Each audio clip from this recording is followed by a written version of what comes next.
show, sir. Thank you. Well, you have a great back view. Some of our guests can see it. I will say that we've had some amazing weather, and we haven't been able to enjoy it fully because of what's going on right now.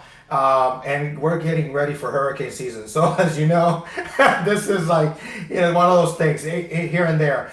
But like everything else in life, there's a season, right? And we know all about that. Seasons come and go. And one of the first things I want to say is that today we're going to touch. I really want to touch a little bit on his book. If you can see it right here, it's called Pure Spiritual Intelligence, and it's just a preview to what's coming next. James was getting ready to do a lot of conferences and all around the world, not just with this book, but with the message about spiritual intelligence, which I love. We talk about the mental, we talk about IQs, we talk about all this stuff, but there's also a spiritual, kind of an IQ test that we look at, and usually it goes with how we really defined ourselves, how we really found out who we really truly are, and what we're made for, right? And we have how we found our purpose. We talk about this all the time, you and me, right? To go back, I think it's always good. I want to connect the audience with how we met. We were at a business marketing branding seminar. I had the amazing opportunity to be speaking at that seminar, and James was there. And then from there, we became kind of like an acquaintance relationship, and we just kind of, who is this guy? Who is this guy? Who is that guy? And I was very surprised that when I was asked to be as a TED speaker at a conference last year, James actually came and supported me. And I think at that moment, I really found out that, wow, you know what? You're somebody really that I know God wants in my life as well. Because we always need guidance from people, but we also need affirmations, right? Or confirmations of certain things. And the more I talk to you, man, I can talk to you for hours, And how did you feel about this relationship and how we met?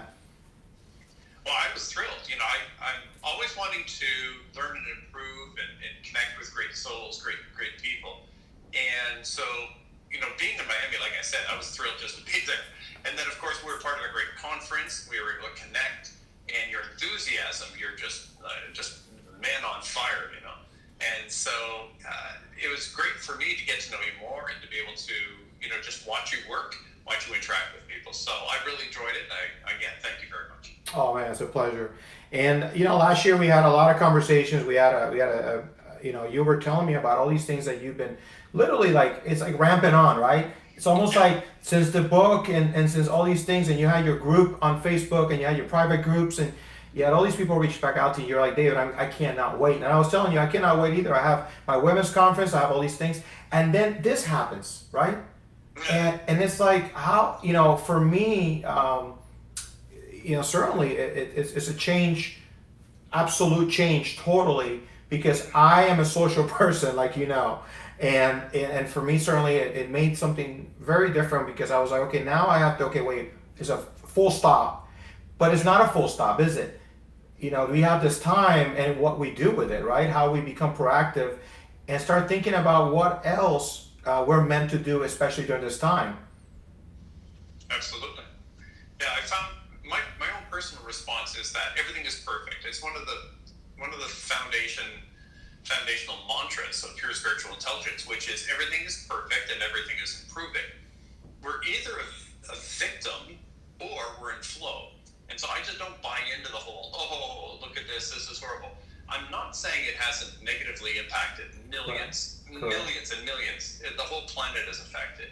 The world will never be the same in some ways. And of course, lives are actually lost, a lot. And so it's tragic in all of its forms.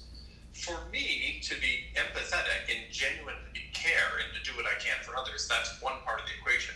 But the other part is, am I a victim? And no, I'm not going to say that I'm a victim. I'm a blessed blessing. I'm here as a pillar of strength and wellness, of reason, of encouragement, of support. And so I don't look at this as I'm a victim. I look at it as a leader. What is my role? How do I have an impact? And everyone who is a leader because they take appropriate action on vision. They have a vision, they take action, and they move forward in faith. And so that's the way I look at it. So part of it, David, at the beginning, I had just come back from Cuba. It's one of the things that my American friends don't get to do. But here as a Canadian, we get to go to places like Cuba that being friendly with at the moment. So I was in Cuba, and I realized I was in a real, actual, like, burnout, like, really tired, like, actual adrenal fatigue, technically. And I thought, boy, I've been overworking. But I love it, so I kind of don't catch myself sometimes.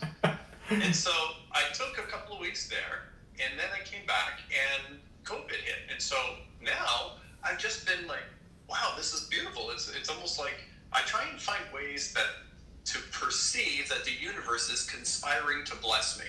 That rather than thinking I'm a victim, that I'm a blessed blessing, that I'm being given abundance of time and talent and treasure, resources to be able to make a positive impact. And so for me, it was just like, okay, cool, I needed a break anyway. And then I was able to say, okay, let's go deeper into the pure spiritual intelligence philosophy. Let's see what else we can create. And so I couldn't be more happy right now. I haven't felt this rested in I don't know how long, healthy. My body's ready to go. I even lost some weight. Your fitness friends might be a little bit impressed. Yeah. But for me, it's just a matter of, it's an opportunity. Everything that happens, every stimuli can be perceived as a positive or a negative, and it's really up to us. Circumstances can never be so good that you couldn't blow it. Correct. And circumstances can never be so bad that you can't win.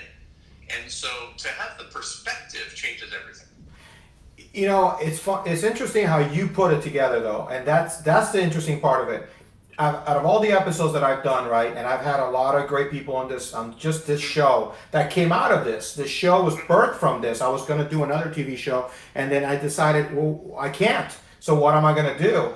And somehow I had all the pieces that I needed, James. You know, everything that I needed, technology and the setup and everything that I needed, just enough to get this off the ground. And of course, I had the contacts to call everybody and say, listen, I want to get your perspective on this right now. But more importantly, I want to inspire people. I want to give them hope from different views, because that's the problem. We're listening to one or two people, and that's it. And if you're consumed with the atmosphere of negativity and you're consumed with everything that's going wrong in the world, you don't see the opportunity. And I love how you just kind of said it in a way where I think hopefully people that are listening to this are going to get a different perspective, like you're saying. It's an opportunity, and look what he said. The universe kind of, you know, again, to bless him, to be able to get him to a different place. Because here's the thing, what are you thinking about your life? Do you even know what your purpose is? Do you even know where you're going with your life? And that might be the problem to begin with, isn't it, James? Like if you don't know where you're going, then everything kind of turns upside down no matter what. But if you know where you're going, you're looking for, where's the next connector? Where's the next lane that I'm supposed to take, and just go with it. But here's the thing, enjoy the ride, right? Mm-hmm. Yeah, it can be a beautiful experience, no matter what the externals are. It can be a beautiful experience, this life. And again, I really think it really becomes beautiful and miraculous when we get over ourselves. I don't think this life of mine is about me. Correct. I just don't think I'm the point. I don't believe you, if you're a viewer here, I don't believe you're the point of your life. Your point is not about, the point of your life is not you making it, tiptoeing safely to death. No, it's not just about making it, it's about making it better. You're here on purpose. You're not a victim trying to survive an unfair, insensitive universe. You have been sent for a reason in this season. You're the perfect person in the perfect place with the perfect skills, abilities, confidence, and capacities. You're here on purpose. And so when we get over ourselves and we come to terms with a vision greater than ourselves, then we get set on fire. The people who are having the most fun and getting the most rewards, living the life of the dreams, are the people who are not focused on themselves, but rather living on the interest, on the payback, on the quid pro quo of just serving greatly. When you serve greatly, you deserve greatly. And people who have that mindset are winning before they even begin, because they're other-centered. They're not focused on what they can't control. They're focused on what they can control and what they can influence. They harness power, which is the ability to act and influence, and they build their capacity to make a positive difference. If you're listening or watching right now, wouldn't you love to be able to write like a $10 million check to feed people who are in trouble right now? Wouldn't you love it if you couldn't just say, you know what? Let's take care of this. Let's just pay this whole, let me just cover all the expenses for all the hospitals in my region. Wow. Let me just go ahead and fly these people home that can't get home otherwise. Let me just get let me get involved. How would you like to have that kind of power and that kind of influence? Well, that doesn't just fall on you accidentally. It is developed over time. Creation and compassion used appropriately always builds more power. Wow, that's awesome. I mean, I'm listening to you, and I really hope and pray that people not only listen to your words but actually implement them and move forward, because we can listen. I can motivate you till I'm blue, till I'm red in the face. But I'm red. He's blue today. But it's interesting that if you don't apply it, and I love that that you said $10 million check, or you pay for the hospital. I started my foundation, and of course I haven't been able to create the events yet that I needed to fundraise. But that's one of the things. I know there's a day that's going to come that I'm going to be able to help so many children with cancer and so many families with cancer, but it starts now.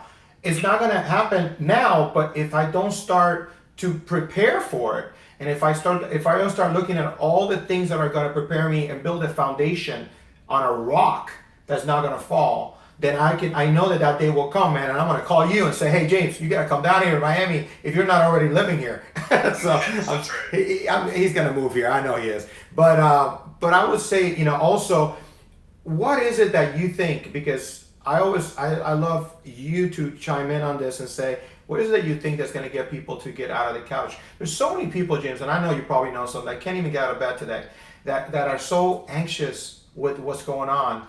And they're focusing on what they're not getting, what they don't have, but they're not focusing on what they do have and what they can do. So what is one thing that you think, and this is not the word yet, I'm not there yet, but what is it, give me something that you can give them to get up out of that and to start applying it. Raging against the darkness is a never-ending struggle. If you say, oh, I hate that I feel this way, I hate that I feel this way, I hate that I feel this way, well, now you're just adding hatred on top of depression or something else. So let's do this. Let's start with, oh, look, today I suck. Today I'm in a pissy mood. Today I'm not nice. Today I'm not kind. Today I'm not energetic. Today I don't care about anybody. Look at me. That's today. Now, what do I choose? Do I choose to stay there? Do I choose something new?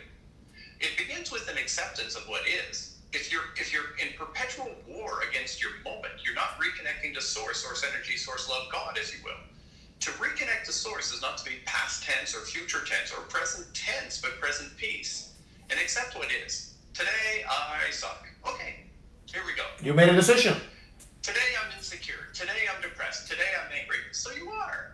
I've battled all of these things. I've lost my wife. Some of you know that. Dave, you're aware of that. And she passed away instantly after 1 year of heavenly marriage. She was only 30 years old with a massive brain aneurysm. And in the wake of that, I was all of those negative emotions and more. I was angry. I was depressed. I was a victim. I was this, and I didn't fight that. I thought, yeah, today I'm a victim. Today I'm angry. Today I'm lazy. Today, and I didn't fight it. And because I allowed myself to be what I was, and decided I didn't want to stay there, I was able to move faster. They said my recovery was absolutely shocking, and it destroyed me, absolutely destroyed me. But the path back is not fighting what is, but accepting what is and making new choices. And so if you're sitting, if you're watching this, listening to this, and you're saying, today I'm just not the person that I know I'm meant to be. I know I can be more and do more and have more and give more. I know that I'm supposed to make a difference, but today I'm just not that guy, not that gal. So that's your truth today. Right.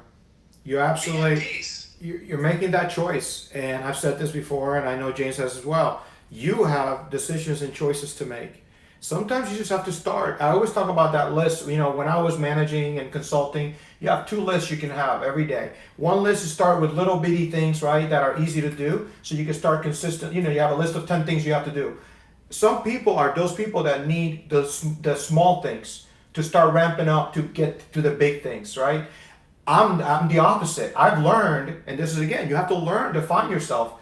I've learned that if I start with the hardest thing and I finish it, the rest is like, wow, I can fly. So you have to first, I think, maybe start with defining that. Which person are you? Because maybe just getting up, brushing your teeth, getting something to eat might just get you out of the room. Then lock that room door and start doing something else, Yeah. So, but to finish this segment, I wanted to ask you about one word that gets you up, that's the one word that defines you right now, this moment in life, that can change people's lives. What's that one word that's in your mind right now, in your spirit? Faith. Faith. Faith, yeah. I believe we have a choice to walk in faith or to walk in, or to stop, be stalled by the shores. Think of it as a river, the Zoe River. Zoe means abundance. So Jesus once said, he says, I've come that you might have life and life more abundantly. I speak to people of all faiths and so on. Yes. It's just a great quote, great principle.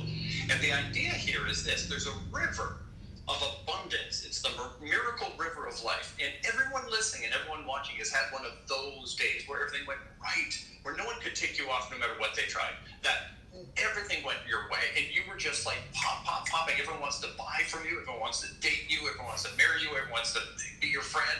You're hot today, right? Well, that's a day that you were in this river. This is actually our normal, natural state when we're spiritually connected.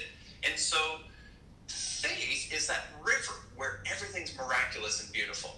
Now, that river has two shores. One is fear and one is frustration. And so if you find yourself in a current state of fear or a current state of frustration, the pathway out of that is faith. Just to say, oh, okay, but I believe. If you want to understand the secret of motivation, the secret formula, I've been a motivational speaker for 30 years, so I know a bit about this. I share the stage with everybody. So my guru dad, Les Brown, would agree with me. The secret formula to motivation is a delicate balance. Motivation is a delicate balance between discomfort and hope. Without discomfort, why change? Without hope, why try? And so the discomfort need not be discontent to say, I'm unhappy with my life, I'm a whiner. No, I'm not a victim or a whiner, but I'm discomforted when I see the needs of others. So I'm stimulated by needs outside of myself, discomfort, plus hope. I believe I can have some impact, and I will focus on what I can do, not on what I can't. And so a person who lives in faith is a perpetual blessing to the planet and everyone they know. And so faith is the thing that gets me out of bed. Faith is the thing that moves me forward. Faith is the thing that gets me to keep writing goals and keep pushing through the next level. And faith is what I've watched people I work with experience miracles on a daily basis. Money miracles, healing miracles, relationship miracles, business breakthrough miracles. It's unbelievable to those who are not dialed in. Wow. When you just see what it's like to live in faith. Amen. Well, my life is about faith. I that's part of my, it's in what I always say: find hope, have faith, and live with purpose. I would not be here in front of you right now if it wasn't for my faith. I wouldn't have survived cancer, not once but twice, if it wasn't for my faith.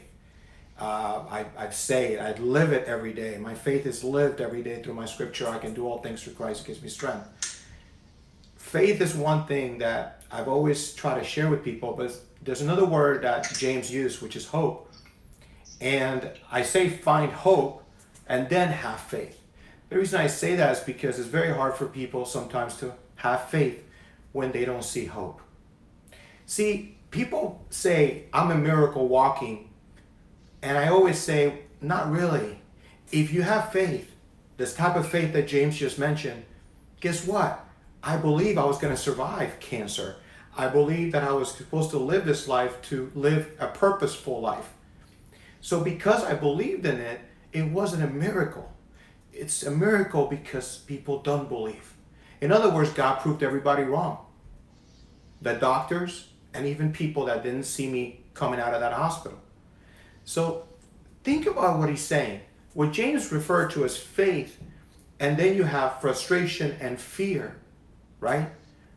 If you have nowhere else to go, why not start having faith? Why not just look up? And if you're in fear, whatever you're afraid of, most of the time you have to face. What I was most afraid of was losing my life. And I had to face it. And because of that, it revealed my purpose.